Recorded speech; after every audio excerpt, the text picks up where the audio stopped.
Abra sua Bíblia em Atos dos Apóstolos, capítulo 9. Eu quero meditar numa breve palavra aqui com vocês. Atos 9.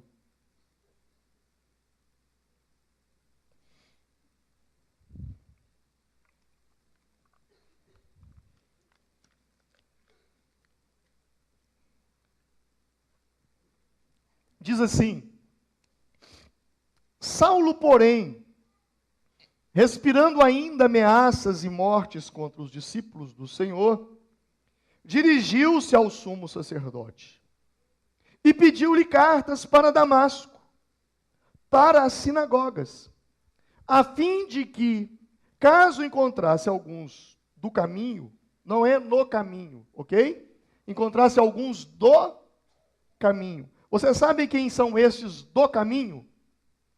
Eram os cristãos. Eles eram chamados de os homens do caminho. Porque um dia Jesus disse: eu sou o caminho. Caso encontrasse alguns do caminho, quer homens, quer mulheres, os conduzisse presos a Jerusalém. Mas seguindo ele viagem, aproximando de Damasco, subitamente o cercou um resplendor de luz do céu, e caindo por terra, ouviu uma voz que dizia: Saulo, Saulo, por que me persegues? E ele perguntou: quem és tu, Senhor? Respondeu o Senhor: eu sou Jesus, a quem tu persegues. Duro te é recalcitrar contra os aguilhões. Numa outra tradução vai dizer: duro é para ti chutar contra os aguilhões. E ele, tremendo e atônito, disse: Senhor, que queres que eu faça? E disse-lhe o Senhor: levanta-te e entra na cidade, e lá te será dito o que te cumpre fazer. Os homens que viajavam com ele ficaram-se emudecidos, ouvindo na verdade a voz, mas não vendo ninguém. Saulo levantou-se da terra, e abrindo os olhos, não via coisa alguma, e guiando-o pela mão, conduziram-no a Damasco. E esteve 3 dias sem ver, não comeu e nem bebeu. Ora, havia em Damasco certo discípulo chamado Ananias, e disse-lhe o Senhor em visão: Ananias. Respondeu ele: eis-me aqui, Senhor. E ordenou-lhe o Senhor: levanta-te e vai à rua chamada direita, e procura em casa de Judas um homem de Tarso, chamado Saulo, pois eis que ele está orando. E viu um homem chamado Ananias entrar e impor-lhe as mãos, para que recuperasse a vista. Respondeu Ananias: Senhor, há muitos ouvi acerca deste homem, quantos males tem feito aos teus santos em Jerusalém. E aqui tem poder dos principais sacerdotes para prender a todos os que invocam o teu nome. Disse-lhe, porém, o Senhor: vai, porque este é para mim um vaso escolhido para levar o meu nome perante os gentios e reis e os filhos de Israel, pois eu lhe mostrarei quanto lhe cumpre padecer pelo meu nome. Partiu Ananias e entrou na casa, impondo-lhe as mãos, disse: irmão Saulo, o Senhor Jesus, que te apareceu no caminho por onde vinhas, enviou-me para que tornes a ver e sejas cheio do Espírito Santo. E logo caíram dos olhos como que umas escamas, e recuperou a vista, e então, levantando-se, foi batizado. E tendo tomado alimento, ficou fortalecido. Depois demorou-se alguns dias com os discípulos que estavam em Damasco. E logo nas sinagogas pregava Jesus, que este era o Filho de Deus. Amém. Esse texto fala da história de Saulo, um homem que saiu para perseguir os cristãos. Ele odiava os cristãos, ele detestava os cristãos. Ao mesmo tempo, ele tinha uma grande fé em Deus. Ao mesmo tempo, ele era zeloso pela lei de Deus. E ele partiu para perseguir os cristãos. E o texto nos diz que ele estava indo para Damasco. E no caminho, ele teve uma grande experiência. Uma luz surgiu no meio do caminho. E ao ver aquela luz, ele caiu. Ele caiu. Uns dizem que ele caiu do cavalo. Eu, pelo menos, não li que tinha nenhum cavalo no texto. Ele caiu. Ele simplesmente caiu. E ao cair, o Senhor falava com ele naquela visão. As pessoas que estavam ali não conseguiam ver, mas eles conseguiam ouvir. E ao passar aquela situação, ele já não enxergava mais nada. O texto diz que ele não conseguia ver. Por 3 dias ele ficou sem ver. Sabe, esse texto me fala uma coisa muito interessante sobre o toque de Deus. Eu quero meditar com você sobre isso. O toque de Deus. Alguma vez você já orou para que Deus tocasse em alguma pessoa? Alguma vez você já pediu a Deus, Deus toca naquele homem, Deus toca naquela mulher? Alguma vez você já orou, Deus toca na minha família, Deus toca no meu amigo? Senhor, aquela pessoa que está viciada nas drogas, toca nela. Toca naquele homem que está levado pelo alcoolismo. Senhor, toca naquela pessoa que está envolvida com prostituição, toca nela. Eu acho que alguma vez você já fez essa oração. Toca, para que haja uma mudança na vida do meu filho, para que haja uma mudança na vida do meu marido, da minha esposa, para que haja uma mudança na vida daquela pessoa. Eu acho que você já orou assim, é possível que sim. Mas como é que acontece esse toque de Deus? Como é que acontece?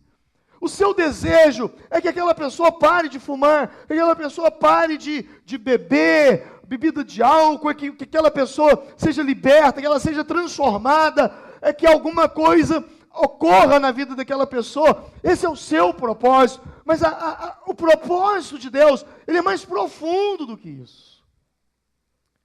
O propósito de Deus é maior do que isso.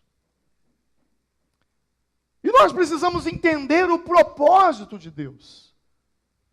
No retiro de pastores foi muito falado sobre o propósito eterno de Deus. Você precisa compreender sobre o propósito eterno de Deus. Qual é o propósito de Deus para a sua vida? Qual é o propósito de Deus para a minha vida? Qual é o propósito de Deus para aquela pessoa pela qual nós estamos orando para que Deus venha tocar nela? O propósito eterno de Deus não é trazer as pessoas para a igreja. O propósito eterno de Deus não é converter as pessoas. Se escandalize se quiser. Mas o propósito eterno de Deus nem é a salvação. Não é a salvação. O propósito eterno de Deus não é nada disso. O propósito eterno que Deus tem com o ser humano, o propósito eterno que Deus tem com você, é relacionamento com você. Esse é o propósito.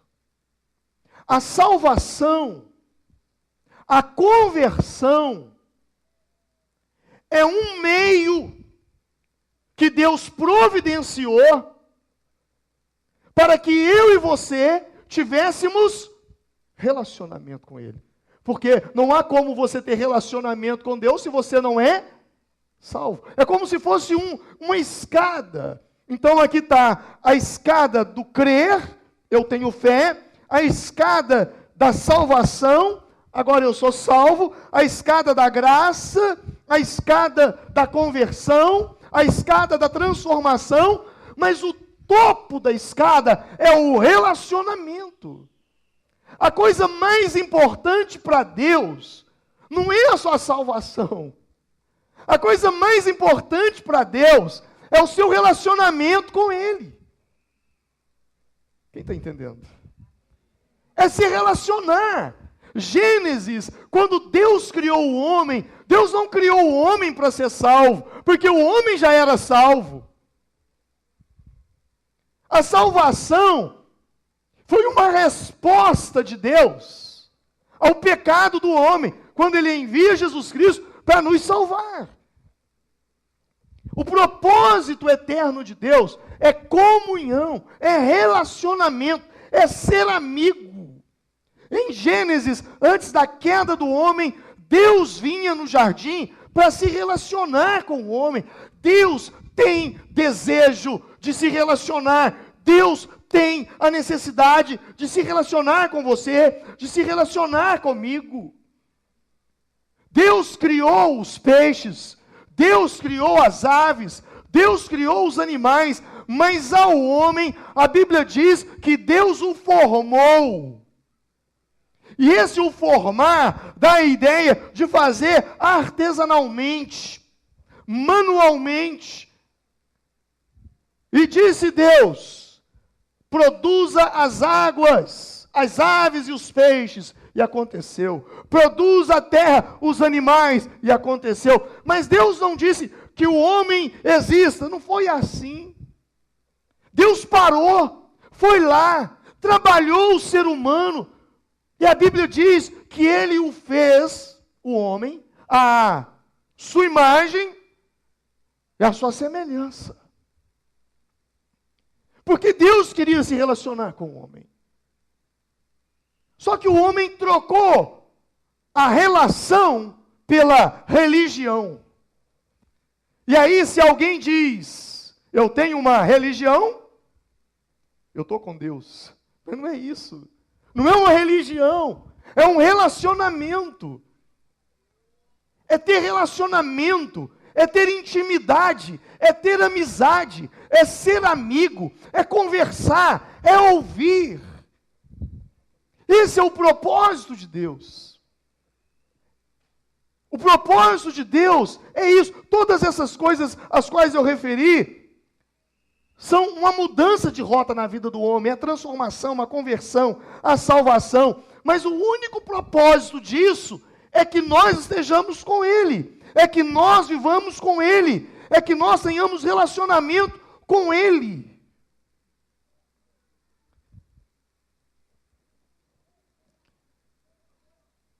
O propósito de Deus para o homem é se relacionar com Ele, é conversar com Deus, é falar com o homem e ouvir do homem, é falar e ouvir, falar e ouvir, falar e ouvir, estar junto. Esse é o propósito eterno. Tanto é que quando tudo acabar, não vai haver conversão mais, não vai haver transformação mais, não vai haver salvação mais, mas nós estaremos com Ele para sempre. Então o propósito é estar com Ele. Tudo isso que Deus armou, todo o processo de salvação, tudo que nós estudamos em teologia, em conhecimentos da Bíblia, tudo que pode existir, só tem um propósito. Tudo se resume em se relacionar com Ele, em ter amizade com Ele, em falar com Ele. Essa é a vontade de Deus. Gênesis 3:8, ele passeava no jardim e eles ouviam a voz dele. Em Êxodo 33:11, a Bíblia diz, e falava o Senhor a Moisés, como qualquer fala com o seu amigo. Diga comigo, e falava o Senhor a Moisés, como qualquer fala ao seu amigo. Você já conversou com alguma pessoa hoje? Sabe quando você senta com um amigo e conversa com esse amigo? Era assim que Deus fazia com Moisés. Os dois conversavam, os dois batiam um papo. Esse é o projeto de Deus para a sua vida e para a minha vida. O que Deus deseja para mim e para você é relacionamento. É ter um relacionamento. Sabe, a cura, a prosperidade, o casamento, a paz, a felicidade, o bom emprego, a saúde, passar no concurso, essas coisas, elas só são úteis aos olhos de Deus, se de alguma forma isso contribuir para você se relacionar com Ele. A única finalidade disso vai melhorar o seu relacionamento com Deus? O que você tem pedido a Deus te fará se aproximar mais dele ou te afastará dele? Essa é uma pergunta. Como anda o seu relacionamento com Deus? Que tipo de intimidade você tem com Ele? Que tipo de intimidade você já teve e não tem mais com Ele? Deus fará qualquer coisa para que você tenha um relacionamento de intimidade com Ele. Que você o chame de papai. Que você tenha tempo para Ele. Que você possa parar e ouvi-lo. E Ele pode te dar qualquer coisa que você precise. Se isso te fizer se aproximar mais dEle. Desde coisas materiais. Filhos, esposa, marido, saúde, se necessário for, tudo. Se isso contribuir para você ter relacionamento com Ele. Porque esse é o propósito eterno de Deus, relacionamento. Seu plano original é relacionamento. E isso é maior que qualquer coisa. Relacionamento com Deus é maior que qualquer coisa. Sabe, quando Deus olha para uma pessoa que está doente, Deus não tem problema com aquela doença. Deus olha para uma pessoa que está passando por uma situação financeira de falência, Deus não tem problema naquela situação, aquela crise econômica. Deus não tem problema com a tragédia. Deus não tem problema com o divórcio. Quando entendemos o propósito eterno de Deus para as nossas vidas, nada disso é mais forte do que a quebra do relacionamento com Deus. Nada disso. Sabe, eu sei que o câncer é terrível. Eu sei que o câncer é uma coisa que quando a gente fala, a gente até assusta. Mas eu não sei se você já parou para perceber uma coisa. Quando ele chega numa família, a família que era assim, faz assim. Uma doença, qualquer doença que chega e é uma doença grave na vida de uma pessoa, ela faz assim. Uma pessoa que vive desligada de tudo e não tem tempo para nada, numa correria, numa loucura, quando ele passa por um infarto,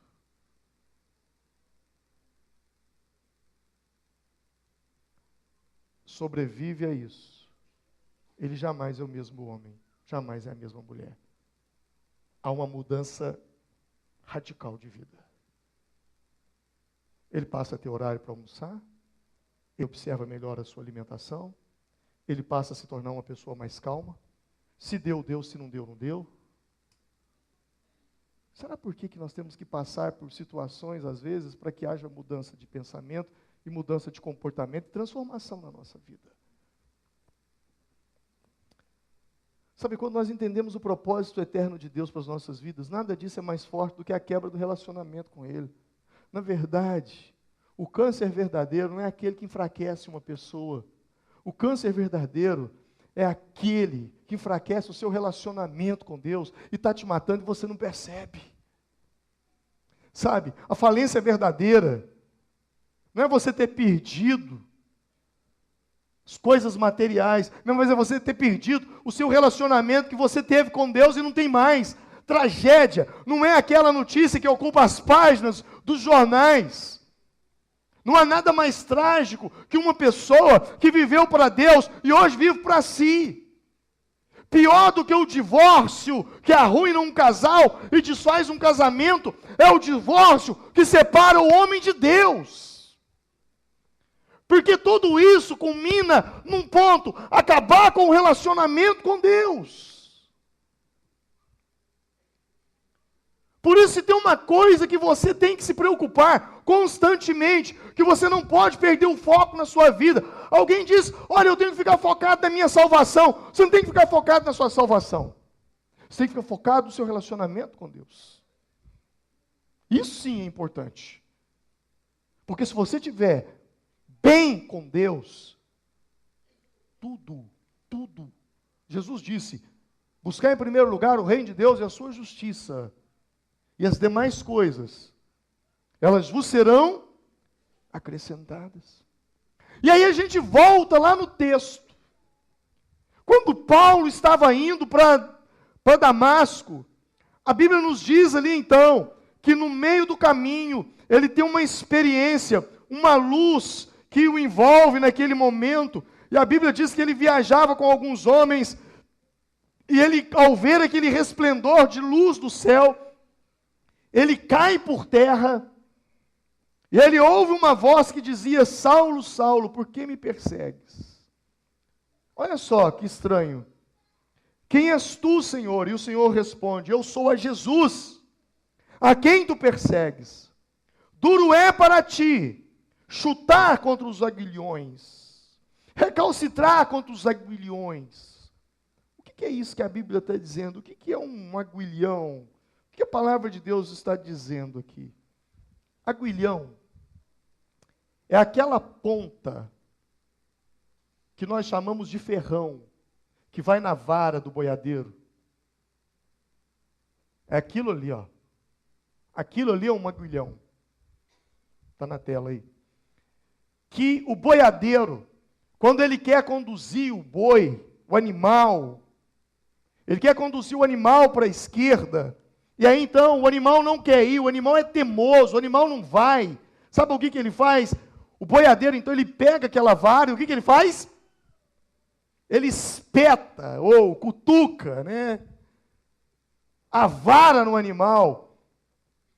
Para quê? Para que o animal, então, pare de ser teimoso, para que o animal pare de ser desobediente e vá naquele rumo. Era isso que Deus estava falando com Paulo. Paulo, você, duro te é recalcitrar contra os aguilhões. Paulo, eu estou te espetando. Paulo, eu estou enfiando o ferrão em você, e você não entende. Eu te enfio o ferrão para você andar para frente e você volta. Eu penetro o ferrão no seu lombo. E aí a Bíblia diz mais. Duro te é recalcitrar. Numa outra tradução vai dizer, duro te é chutar. Sabe o que é chutar? É dar coice. É dar coice. É isso que Deus está falando. Olha, eu estou colocando ferrão em você e você está dando coice. Traduzindo isso aqui. Deus está falando o seguinte, meu filho, você não está entendendo, não? Até quando? Você vai? Até quando? Eu estou colocando ferrão em você. Eu estou colocando ferrão em você. Você está sentindo as ferroadas. Você está sentindo a dor. Você está sofrendo. É uma ferroada atrás da outra. Mas você não para de dar coice. Qual que é mais fácil? Entrar pelo caminho que eu estou te mandando ou ficar dando coices? Porque quanto mais coice dá, mais ferroada leva.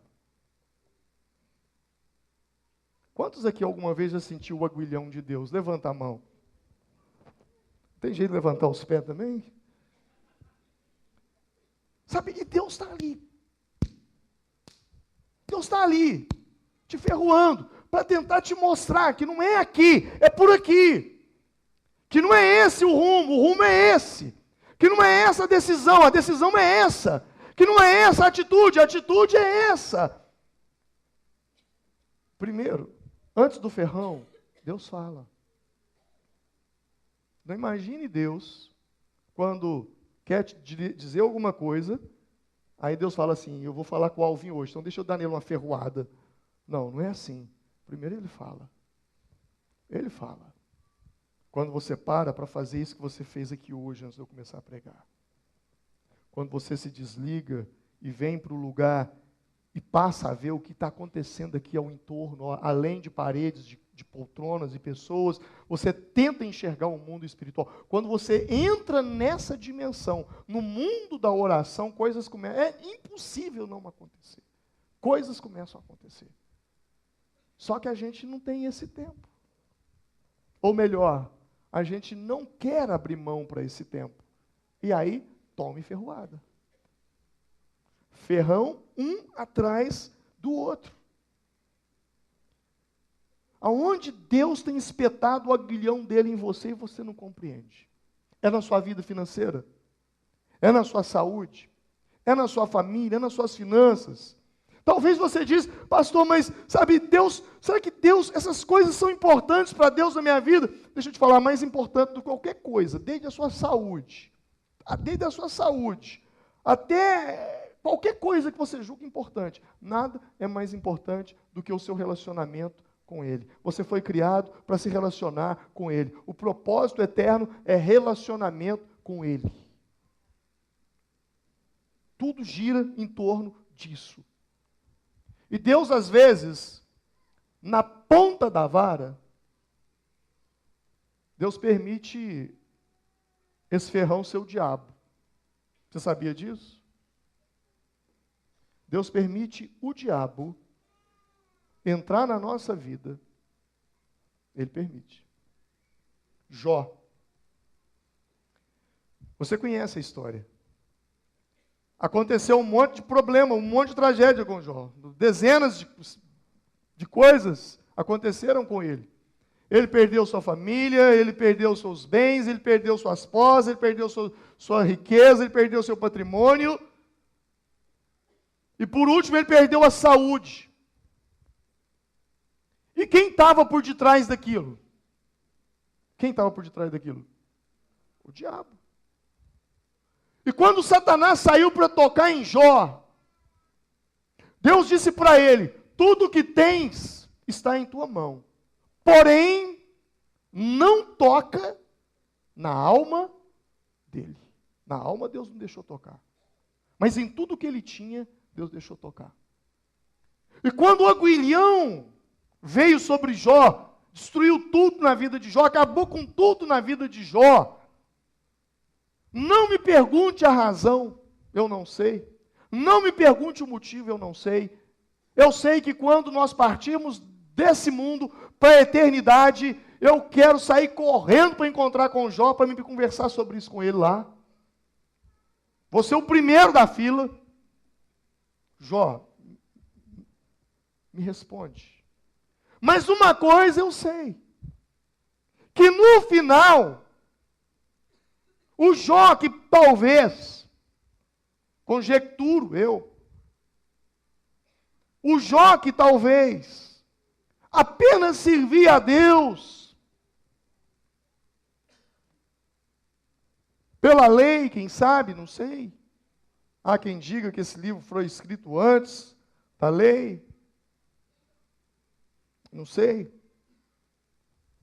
Mas uma coisa eu sei, que no final de tudo, Jó diz assim, antes eu te conhecia de ouvir.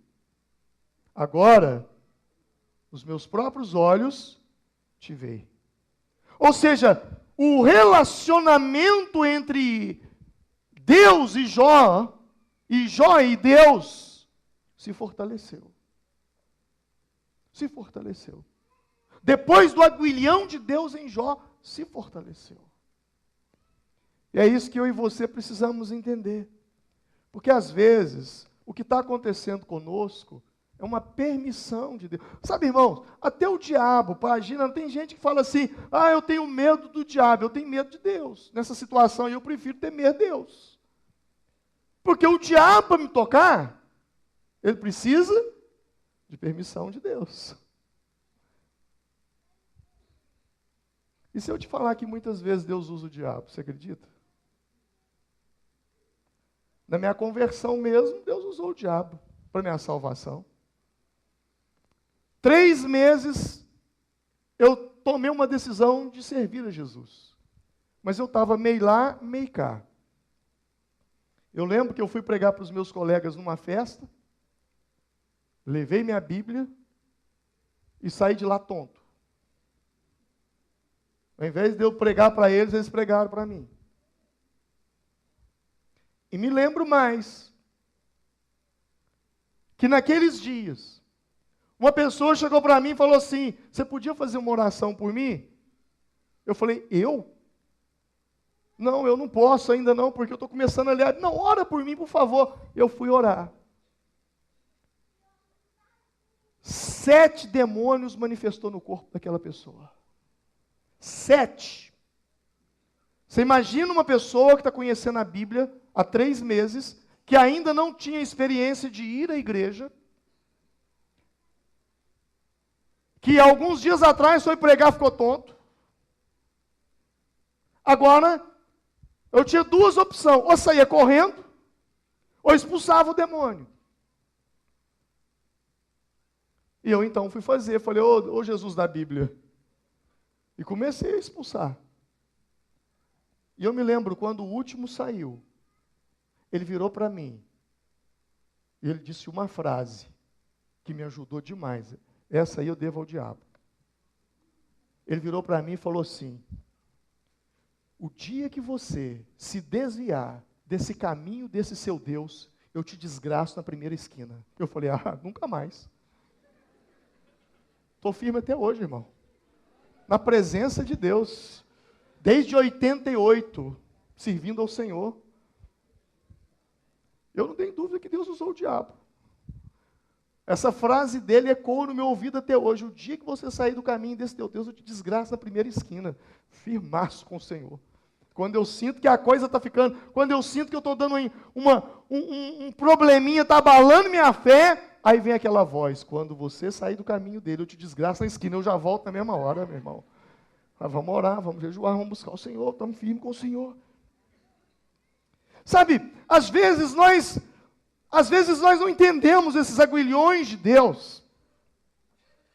E Deus toca em nós. Se tem uma coisa que vai contra a natureza de Deus, é a soberba. E quando alguém está soberbo, o próprio Deus é o aguilhão na vida daquela pessoa. Tiago 4 diz, Deus resiste aos soberbos, mas Ele dá graça aos humildes. Por que Deus tem tanto problema com a soberba? Porque a soberba foi o pecado que aconteceu no céu. Foi o que derrubou o Lúcifer. Foi o que transformou o anjo, o querubim, em Satanás. Soberbo é aquele que se acha. Hoje, numa tradução mais, seria aquele que se acha. Aquele que diz, eu não preciso da ajuda de Deus. Aquele que se acha autossuficiente. Mas você deve estar pensando assim, mas será que alguém tem coragem de falar isso, que não precisa de Deus?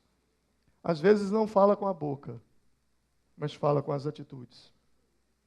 Mateus 21, 28, conta-se uma parábola, diz assim Jesus, mas que vos parece? Um homem tinha 2 filhos, e dirigindo-se ao primeiro, disse, filho, vai trabalhar hoje na minha vinha. Ele, porém, respondendo, disse, não quero, mas depois, arrependendo-se, foi. E dirigindo-se ao segundo, falou-lhe de igual modo. E ele respondendo, eu vou, Senhor, e não foi. Qual dos 2 fez a vontade do Pai? Disseram-lhe os discípulos, o primeiro. Disse-lhe Jesus, em verdade vos digo que publicanos e prostitutas entrarão diante de vós no reino de Deus. Jesus está dizendo o seguinte, o pai, 2 filhos, virou para um filho e falou, meu filho, vai fazer isso para mim, vai lá trabalhar na minha vinha. E o filho dele mais velho, aí eu vou ilustrar como se fosse o mais velho, para você entender, disse, eu não vou, pai. E o pai virou para o outro irmão e disse, filho, vai trabalhar para mim na vinha. E aquele filho, eu vou, pai. Só que o tempo passou e aquele que disse que não ia, se arrependeu e foi. E aquele que disse que ia, não foi. E Jesus pergunta, de quem o pai se agradou? Do que disse que não ia, mas foi. Nem sempre é aquilo que você fala, é aquilo que você faz. Porque tem muita gente falando e não fazendo. E tem muita gente que não fala, mas faz. O que é mais importante, aquilo que você fala ou aquilo que você faz? Às vezes você não fala, mas você faz. Às vezes você não fala, eu sou soberbo. Você não fala isso. Mas a partir do momento que você não tem uma vida de oração, as suas atitudes estão gritando. Quando você não tem vida de oração, é como se você estivesse dizendo assim: Deus, eu não preciso de você, eu resolvo do meu jeito, eu consigo, eu não preciso de falar com você, eu não preciso de ser dependente de você, eu resolvo, eu sou autossuficiente, eu consigo. Isso é soberba. Quando você não participa da ceia, tal atitude está gritando. É como se você dissesse: Deus, eu me salvo sozinho. Eu não preciso ter parte com você. Jesus disse: aquele que não come e bebe não tem parte comigo. É como se você estivesse dizendo isso. Quando você não entrega o seu dízimo, é como se você estivesse dizendo para Deus: sabe, Deus, eu não vou te entregar 10%, porque afinal de contas, isso aqui fui eu que consegui. Isso aqui foi o meu trabalho, foi o meu suor, foi a minha inteligência, fui eu que me dei, fui eu que me esforcei. Então é tudo meu. É assim que você está dizendo com a sua atitude. Você não precisa falar. A sua atitude, ela fala por você. E aí eu termino dizendo o seguinte: Deus tem um propósito com você. E o propósito de Deus com você é relacionamento. Ainda aqui nessa terra. É você experimentar de coisas grandes e profundas com Ele. Não há nada pior que ir a uma loja, comprar um produto e chegar em casa e ver que aquilo não tem utilidade. Não tem nada pior do que você comprar uma coisa e aquilo não tem um propósito.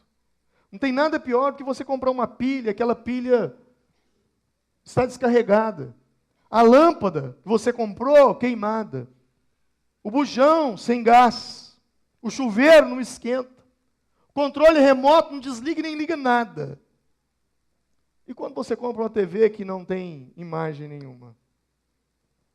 E pior, um vaso que não dá descarga. Por que eu estou dizendo isso? Porque todas essas coisas foram criadas para um propósito. Para um propósito.